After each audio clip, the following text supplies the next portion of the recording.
السلام عليكم أصحابتي دقالقة كسو دوادا يوتيوب جانال كينا ومركل إي موقع العسوب ما انت هدو إلهي يراهدو وحان إذين ودا qaabka aan u sameysto baastada markii aan rabo inaan jiiska ku darsado qaabab kala duwan ayaan u sameeyaa laakiin mid kamid ah rabaa maanta inaan idin la wadaago cuntada noocan cunto nafaqo badan oo waxa waay caruurtan ay jecel yihiin nafaqo fiican waa ay ka helayaan hadii qaabkan aad ugu sameysid aadna way u fududahay ugu hore meeshaas waxa ku soo jarjarta basal hadana waxaan jarjarayaa yaanyo waa arkaysaan qaabka aan u sameeyo ila socda sidoo kale waxaan ka codsanahay hadii aad janaalkayga aad ku cusub tahay inaad nagu soo biirto oo kamid noqoto asxaabtayda hadii aad horey ila joogtana mar walba waan kaaga mahadcelinayaa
sida ujeedaan waa aan soo dalacayaa marka hore waxaan isku soo daray basashii kadib waxaan ku soo daray shiidkii iyo wixii dhan hadana waxaan ku darayaa xawaajiyaashii iyo maraq digaagii waxaan rabaa inta hore marka hore intaan aan isku shiilo yaanyo ayaan soo shiiday iyo kabsar iyo toon ayaan ku soo daray intaan ayaan si fiican iskugu bisleynayaa oo aan sugayaa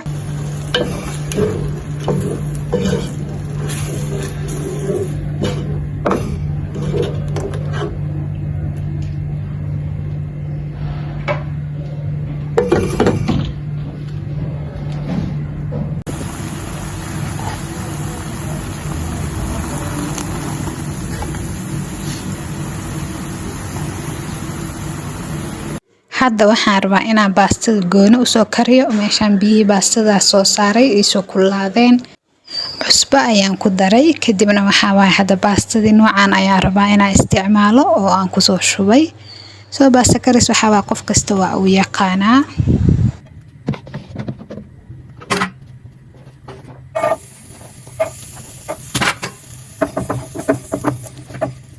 hadda waxaan shiilanayaa basashii oo aan ku shiili lahaa malaayga hadaarid waa ka deyn kartaa laakiin aniga waxaan rabaa inay xoogaa karka oo malaayga iga disho oo xoogaa caraf fiican ay ii siiso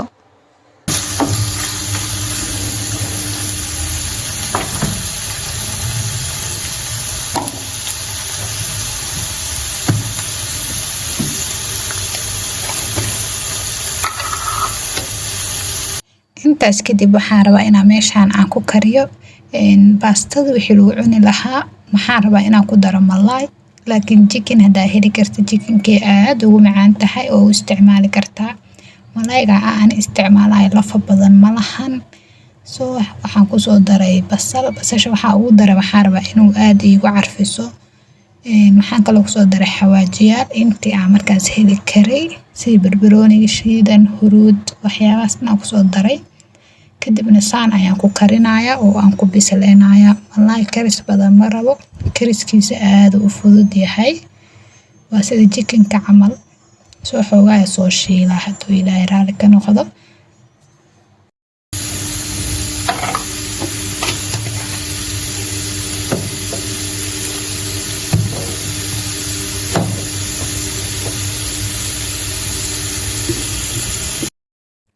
suugadii oo baastada hadda way soo bislaatay.